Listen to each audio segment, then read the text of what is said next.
പലർക്കും general ticket ഇപ്പോൾ online വഴി ബുക്ക് ചെയ്യാമെന്നുള്ള കാര്യവും അതേപോലെ തന്നെ സ്റ്റേഷനിൽ ഇരുന്നാണെങ്കിലും ട്രെയിനിൽ ഇരുന്നാണെങ്കിലും ജനറൽ ടിക്കറ്റ് നമുക്ക് ഓൺലൈൻ ആപ്പ് വഴി ബുക്ക് ചെയ്യാന്നുള്ള കാര്യം അറിയാത്ത ഒരുപാട് ആൾക്കാരുണ്ട്. അപ്പോൾ അവർക്ക് വേണ്ടിയാണ് ഞാൻ ഇന്ന് ഈ വീഡിയോ ചെയ്യുന്നത്. അപ്പോൾ hello guys, welcome back to my channel. നമ്മുടെ പുതിയൊരു വീഡിയോയിലേക്ക് എല്ലാവർക്കും സ്വാഗതം. ആക്ച്വലി ജനറൽ ടിക്കറ്റ് ബുക്ക് ചെയ്യാൻ പറ്റുന്ന ഒരു ആപ്പായിരുന്നു UTS ആപ്പ്.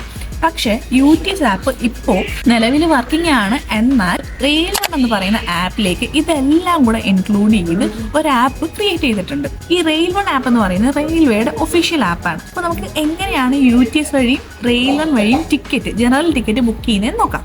നമുക്ക് ആദ്യം തന്നെ റെയിൽവൺ ആപ്പിൽ കൂടെ ടിക്കറ്റ് എങ്ങനെയാണ് ബുക്ക് ചെയ്യുന്നതെന്ന് നോക്കാം. അതിനായിട്ട് നമുക്ക് ആദ്യം പ്ലേ സ്റ്റോറിൽ നിന്ന് റെയിൽവൺ ആപ്പ് ഡൗൺലോഡ് ചെയ്യുക. ഓപ്പൺ ചെയ്യുമ്പോൾ തന്നെ നമുക്ക് റെയിൽവൺ ആപ്പിന്റെ ഇന്റർഫേസ് കാണാൻ പറ്റുന്നതാണ്. നമുക്ക് ഇതിനകത്ത് റിസർവേഷൻ ടിക്കറ്റ് ബുക്ക് ചെയ്യാം, അൺറിസർവ്ഡ് ടിക്കറ്റ് ബുക്ക് ചെയ്യാം, പ്ലാറ്റ്ഫോം ടിക്കറ്റ് ബുക്ക് ചെയ്യാം. അങ്ങനെ കുറേ സാധനങ്ങൾ നമുക്ക് ഇതിനകത്ത് കൊടുത്തിട്ടുണ്ട്. നമ്മൾ ടിക്കറ്റ് ബുക്ക് ചെയ്യാൻ വേണ്ടിയിട്ട് അൺറിസർവ്ഡിൽ ക്ലിക്ക് ചെയ്യുമ്പോഴത്തേക്കും നമുക്ക് ആദ്യം നമ്മുടെ ലൊക്കേഷൻ ഓൺ ചെയ്യാനായിട്ടാണ് കാണിക്കുന്നത്. ലൊക്കേഷൻ ഓൺ ചെയ്ത് കഴിയുമ്പോഴത്തേക്കും നമുക്ക് ഇങ്ങനൊരു ഇന്റർഫേസ് ആണ് കാണിക്കുന്നത്. അൺറിസർവ്ഡ് ടിക്കറ്റിൻ്റെ ആണ്. ആദ്യം നമുക്ക് സോഴ്സ് ഏതാണോ, നമ്മൾ ഏത് സോഴ്സ് ഏതാണോ കയറുന്നത് ആ സോഴ്സ് എൻ്റർ ചെയ്ത് കൊടുക്കണം. അതിനുശേഷം ഡെസ്റ്റിനേഷൻ, നമ്മൾ അങ്ങോട്ടാണോ പോകുന്നത് ആ ഡെസ്റ്റിനേഷൻ കൊടുത്തതിന് ശേഷം പ്രൊസീഡ് കൊടുക്കുക. പ്രൊസീഡ് കൊടുത്തതിന് ശേഷം മെയിൽ നമുക്ക് മെയിലാണോ, സൂപ്പർ ഫാസ്റ്റ് ആണോ, അതോ അതർ ആണോ, ഓർഡിനറി ആണോ, അങ്ങനെ കുറേ ഓപ്ഷൻസ് കൊടുത്തിട്ടുണ്ട്. അപ്പോൾ നമ്മുടെ ട്രെയിനിൻ്റെ ഡീറ്റെയിൽസ് നോക്കിയിട്ട് അത് ഏതാണെന്ന് നോക്കിയിട്ട് അതിൽ ക്ലിക്ക് ചെയ്യാം. അതിനുശേഷം നമുക്ക് അഡൽട്സ് ആണോ, ചിൽഡ്രൻസ് ഉണ്ടോ, എത്ര ടിക്കറ്റ് ആണ് വേണ്ടത്, ആ ഒരു ടിക്കറ്റ് നമ്മൾ അവിടെ കൊടുക്കുക. കൊടുത്തതിന് ശേഷം നമ്മൾ പ്രൊസീഡ് ചെയ്യുമ്പോഴത്തേക്കും പേയ്മെന്റ് മെത്തേഡ്സിലാണ് പോകുന്നത്. നമ്മൾ UPI വഴിയാണ് പേയ്മെന്റ് ചെയ്യുന്നത്. നമ്മൾ UPI വഴി പ്രൊസീഡ് ചെയ്യുക, പേയ്മെന്റ് അടയ്ക്കുക. ഇത്രയേ ഉള്ളൂ. ആക്ച്വലി നമുക്ക് റെയിൽവൺ ആപ്പ് വഴി ടിക്കറ്റ് ബുക്ക് ചെയ്യാനായിട്ട് നമ്മുടെ ടിക്കറ്റ് ഇപ്പോൾ ബുക്കായിട്ടുണ്ട്.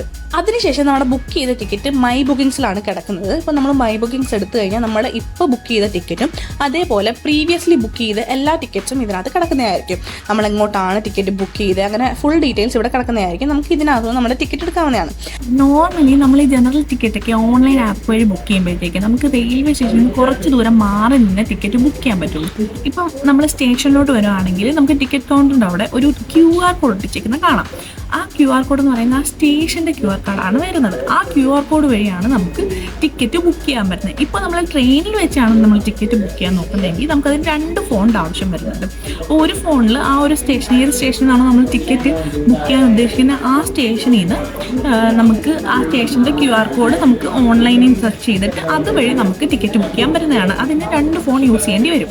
ഒരു ഫോണിൽ ആ ഒരു QR കോഡ് കാണിച്ചിട്ട് സ്കാൻ ചെയ്യാൻ, മറ്റേ ഫോൺ വഴി സ്കാൻ ചെയ്താണ് ബുക്ക് ചെയ്യേണ്ടി വരുന്നത്. ഒരു ടിക്കറ്റ് ബുക്കായി നമുക്ക് ഈ ട്രെയിനിൽ ഇരുന്നുകൊണ്ട് പറ്റുമെന്ന് എനിക്കറിയില്ല, ഞാനത് ട്രൈ ചെയ്തിട്ടില്ല. പക്ഷേ നമുക്ക് ഭയങ്കര യൂസ്ഫുൾ ആണ്. ഇപ്പം ഓടിപ്പടച്ച് എന്താ പറയുക, നമ്മൾ വേറൊരു ട്രെയിനിൽ നിന്ന് ഒരു സ്റ്റേഷനിലെത്തിയിട്ട് അടുത്ത് ജനറൽ ടിക്കറ്റ് എടുക്കണമെങ്കിൽ ഓടിപ്പടച്ച് പോകുന്നതിനും ഭേദം ഇങ്ങനെ ചെയ്യുന്നതാണ്. ഇത് നല്ലൊരു ആപ്പാണ്, നല്ല യൂസ്ഫുൾ ആയിട്ടുള്ളൊരു സംഭവമാണ്. അപ്പോൾ എങ്ങനെയാണ് ജനറൽ ടിക്കറ്റ് ബുക്ക് ചെയ്യേണ്ടതെന്ന് ഏകദേശം എല്ലാവർക്കും മനസ്സിലായില്ലേ?